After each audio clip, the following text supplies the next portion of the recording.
नमस्कार दोस्तों, मेरे YouTube चैनल पर आपका स्वागत है। आपके सामने एक वीडियो और लेके आया हूँ जिसमें थोड़ी मंगल की जानकारी देंगे आपको। कि सुना होगा आपने कि मांगलिक है कुंडली या नॉन मांगलिक है, उसकी थोड़ी सी डिटेल मैं दूंगा, क्या पहचान है। जैसे कि आप सबको पता होगी कालपुरुष की कुंडली में 1 2 3 4 5 6 7 8 9 10 11 12 ऐसे घर व्यवस्थित होते हैं। तो जब भी ये पहला घर है, ये चौथा घर है, ये सातवां घर है, ये आठवां घर है कुंडली का, और ये 12वां घर है। जब भी 1 4 7 8 12 ये क्या हो, मंगल हो, मतलब इनकी ऐसे चैन बन जाए, यहाँ से शुरू होकर ऐसे ऐसे चैन बन जाए, यानी यहाँ तक। जब भी कुंडली के अंदर ऐसे बने मंगल, क्या हो सकता है, यहाँ हो, यहाँ हो, यहाँ हो, यहाँ हो, यहाँ हो, तो क्या होता है, वो मांगलिक होता है। अब इसकी थोड़ी और डिटेल में चर्चा करते हैं। मंगल क्या हो, 1 नंबर के साथ हो, 8 नंबर के साथ हो, 10 नंबर के साथ हो। मंगल अपनी स्वय राशि में हो, स्वय राशि कौन सी है, 1 और 8 नंबर मंगल की स्वय राशि है। 10 नंबर राशि में मंगल उच्च का होता है। इन घरों में हो, इन नंबरों के साथ हो, तो वो क्या माना जाता है, मांगलिक माना जाता है। अब इस मंगल में दिक्कत क्या आती है, थोड़ी चर्चा करते हैं। अब ये तो मान लो किसी कुंडली में है, तो हम करेंगे क्या, इसके उपाय करेंगे। वो क्या हो सकते हैं, क्या कर सकते हैं उपाय में, सुबह और शाम हम क्या करेंगे, मंगल के मंत्र जाप करेंगे। जिसकी भी कुंडली में 1 4 7 8 12 के अंदर मंगल है, तो उससे क्या करने का, मंगल के बीज मंत्र आप सर्च करेंगे गूगल पर, यूट्यूब पर सर्च करेंगे तो भी आपको मिल जाएंगे। उसकी एक माला सुबह शाम आपको जप करना है। अगर कोई शादीशुदा है, उसके जीवन में दिक्कत आ रही है इसकी वजह से, तो आप मंगलवार को, जो पुरुष हैं या जो मेल है, वो क्या करेंगे, हनुमान जी को मंगलवार पूजा करेंगे उनकी, और संदूर अर्पित करेंगे। जो मेरी बहनें हैं, माताएं हैं, वो क्या कर सकती हैं, संदूर अर्पित नहीं करके उनको क्या लाल फूल अर्पित कर सकती हैं, उनके मंत्र जाप कर सकती हैं। और जिनके भी मांगल खराब है, इन घरों में बैठा है, तो उसको लाल वस्त्र क्या करनी चाहिए, अवॉइड करनी चाहिए। ये तो हो गया सिंपल जो अपने कर सकते हैं। उसके बाद दूसरा क्या है, मंगलनाथ का मंदिर है उज्जैन के अंदर, जो क्या है, शिप्रा नदी के किनारे में है वहाँ। तो वहाँ क्या कर सकते हैं, चावल के प्रसाद का भोग लगता है वहाँ, वो करवा सकते हैं, या वहाँ अभिषेक करवा सकते हैं। ये आपको 2 बार करवाना है, इससे आपको काफ़ी अच्छी बेनिफिट मिलेगी। या क्या कर सकते हैं, ऐसा कुछ है किसी की कुंडली में, तो वो कुंभ विवाह करते हैं एक मटके के अंदर पेड़ के साथ, वो करवा सकते हैं, उससे भी काफ़ी अच्छी चीज़ होगी। अब ये चीज़ें हैं कुंडली में। अब वो किसी के साथ अपनी कुंडली मैच कर रहे हैं, तो हमें क्या करना पड़ेगा। अब सबसे ज़्यादा खराब क्या माना जाता है, मान लो मंगल यहाँ बैठा है, मंगल के साथ इसी घर में क्या बैठा हो, यहाँ मान लो सूर्य बैठा हो, यहाँ यहाँ यहाँ, क्या हो, सूर्य हो, या क्या हो, इसके साथ केतु हो, या क्या हो, राहु या शनि हो। यानी कि मतलब ये जो सूर्य मंगल केतु राहु शनि, ये सारे यहाँ बैठे हों, यहाँ में से कोई 2 ग्रह हो, 3 ग्रह हो, 2 से 3 हो, यहाँ भी 2 से 3 ग्रह बैठे हो, तो ये क्या है, ज़्यादा नेगेटिव देता है, ये कि इसकी पावर और ज़्यादा बढ़ जाती है। अब इसका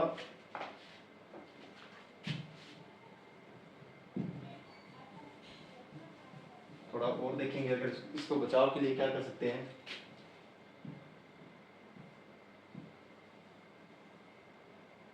जैसे 1 4 7 10 और 12 यहाँ हो गया 8। मान लो मंगल यहाँ बैठा है, यहाँ बैठा है, यहाँ बैठा है, यहाँ बैठा है, यहाँ बैठा है। अगर मंगल यहाँ बैठा है, तो गुरु की दृष्टि इस पर पड़नी चाहिए। मान लो गुरु की क्या है, कितनी दृष्टि है आपको पता ही है सबको, 5 7 और 10। तो यहाँ मान लो बैठा, तो 5 4 3 2 1 यहाँ हो सकता है गुरु। गुरु यहाँ बैठा है, तो 1 2 3 4 5, पांचवी दृष्टि से इसको देखेगा, तो उसके प्रभाव में कमी आ जाएगी। फिर 7वीं दृष्टि होने के लिए क्या बैठा होना चाहिए, गुरु यहाँ बैठा होना चाहिए। तो 1 2 3 4 5 6 7 इसको सुरक्षित कर देगा भाव को। या क्या है, 5 7 9 है, सॉरी 10, 9वीं दृष्टि में या गुरु क्या हो, यहाँ बैठा हो। गुरु यहाँ से इन तीनों घरों में कहीं हो, 5वें में, 7वें में या 9वें में, तो इसकी दृष्टि से यहाँ गुरु की पड़ेगी इसके ऊपर, तो इसके प्रभाव में कमी आएगी और इन चीज़ों में राहत मिलेगी। एक तो यहाँ हो सकता है, हम मान लो यहाँ नहीं है मंगल, यहाँ बैठा है, तो 9 8 7 6 5 4 3 2 1 गुरु क्या होना चाहिए, यहाँ बैठा होना चाहिए, गुरु की यहाँ से दृष्टि पड़ेगी। या फिर क्या हो सकता है, 7 गुरु यहाँ बैठा होना चाहिए, या क्या होना चाहिए, यहाँ बैठा होना चाहिए। इन तीनों घरों में गुरु कहीं भी बैठा हो सकता है। दोबारा मैं बता के कोशिश करता हूँ, बता के बताने की आपको। थोड़ा अच्छे से समझ में आ जाए।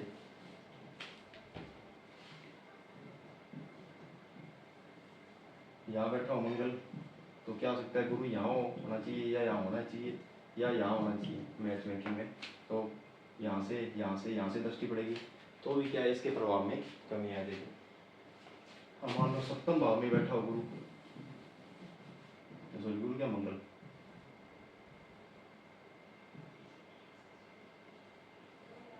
यहाँ बैठा हो मंगल, तो क्या 9 8 7 6 5 4 3 2 1, गुरु यहाँ होना चाहिए, तो यहाँ से पड़ेगी 7 दृष्टि, 1 2 3 4 5, या यहाँ होना चाहिए या इस भाव में होना चाहिए, यानी कि इन तीनों घरों से दृष्टि डालें तो इसका बचाव हो सकता है। और क्या हो सकता है, वीडियो थोड़ी लंबी होगी लेकिन जानकारी काफ़ी अच्छी है। अब यहाँ हो गया, यहाँ हो गया, यहाँ हो गया, अब यहाँ बैठा हो मंगल, तो 9 8 7 6 5 4 3 2 1, यहाँ होना चाहिए गुरु चौथे भाव में, या क्या होना चाहिए 1 2 3 4 5 6 7, या यहाँ बैठा होना चाहिए गुरु, या क्या 1 2 3 4 5, या यहाँ बैठा, यहाँ से और यहाँ से दृष्टि पड़ेगी मंगल के ऊपर, तो उसका बचाव हो सकता है। ऐसे ही क्या है, यहाँ पे पड़े, वो आप देख लेना कैलकुलेशन करके, वीडियो ज़्यादा लंबी हो जाएगी।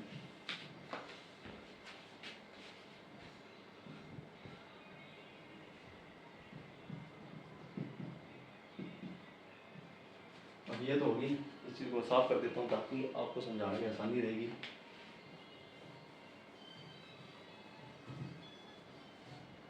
अब मान लो मंगल इन्हीं घरों में बैठा हूँ, यहाँ यहाँ यहाँ यहाँ यहाँ, सबसे ज़्यादा खराब मंगल को कहाँ माना जाता है, 12वें घर में माना जाता है। ये क्या है, व्यक्ति का बेडरूम है, ये क्या है, मैरिज लाइफ का हाउस है। यहाँ और यहाँ ज़्यादा गड़बड़ करता है, यहाँ तो फिर भी परिवार में मतभेद होते हैं, चल जाता है।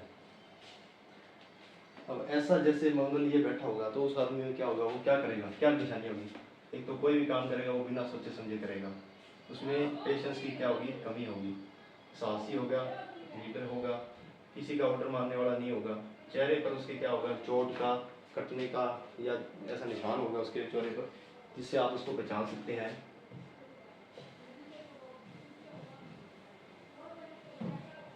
हमारा मंगल यहाँ है, उसके साथ राहु यहाँ अष्टम में बैठ जाए, या राहु यहाँ 12 में बैठ जाए, मंगल राहु यहाँ बैठ जाए दोनों, तो यह क्या करता है, या तो ये बहुत ज़्यादा खराब स्थिति मान जाती है, ये विधवा योग दिखाता है शादी होने के बाद। तो इसके लिए हम क्या करते हैं, कुंभ विवाह का सजेशन करते हैं, या व्यक्ति का डिवोर्स हो जाता है। तो ये चीज़ें दिखाता है। ये 8वीं और 12वीं में मंगल राहु की होती अच्छी नहीं मानी जाती।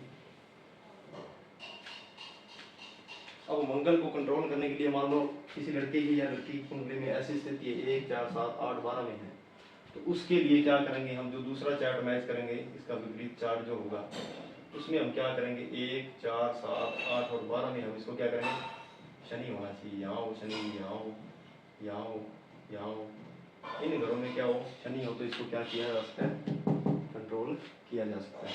ऐसे वैसे व्यक्ति या मतलब जातक के साथ उसकी कुंडली का मैच करें ताकि उसकी पावर को कम किया जा सके। या क्या होना चाहिए,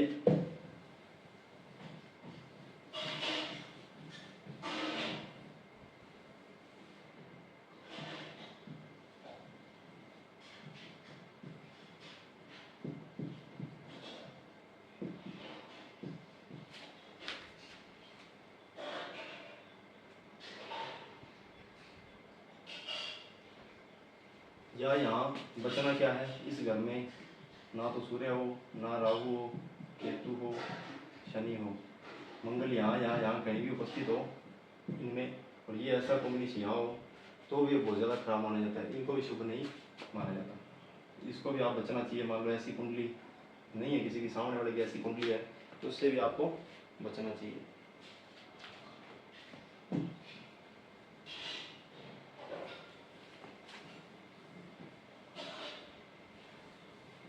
दूसरा, अगर मान लो कुंडली मैच आप कर रहे हैं तो 2 तरीके से होती है, एक होती है लग्न कुंडली, एक होती है नमाज कुंडली, और एक जो चंद्र कुंडली जो बोलते हैं, तीनों मैच करी जाती है, गुण मैच किए जाते हैं। तो उसमें हमने देखा जाता है कि जो ये सप्तम भाव है, मान लो यहाँ चारों में से 4 5 6 7 8 9 10, यहाँ मान लो 10 में क्या बनता है, शनि बनता है।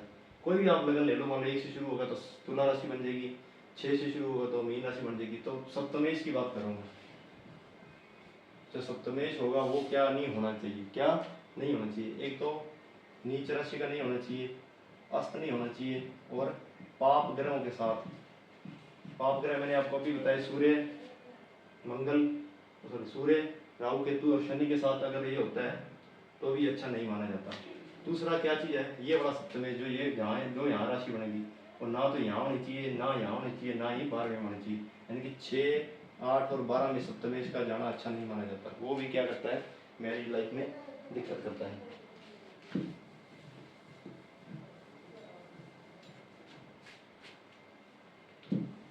अब अगर मंगल यहाँ हो या शनि यहाँ हो, मंगल हो तो शनि वाले से करेंगे मैच, अगर शनि हो तो मंगल वाले से मैच करेंगे तो उसकी कुंडली अच्छी हो जाएगी। सबसे ज़्यादा मंगल खराब कहाँ माना जाता है, यहाँ भी एक माना जाता है, अपवाद है, किताबों में नहीं है ये चीज़। मंगल यहाँ बैठा हो तो भी बहुत खराब माना जाता है। यहाँ से 1 2 3 4 5 6 7 और ये 8वीं दृष्टि यहाँ पड़ती है, सॉरी 7वीं दृष्टि यहाँ अष्टम भाव पे पड़ती है, इसको भी ये डिस्टर्ब करता है।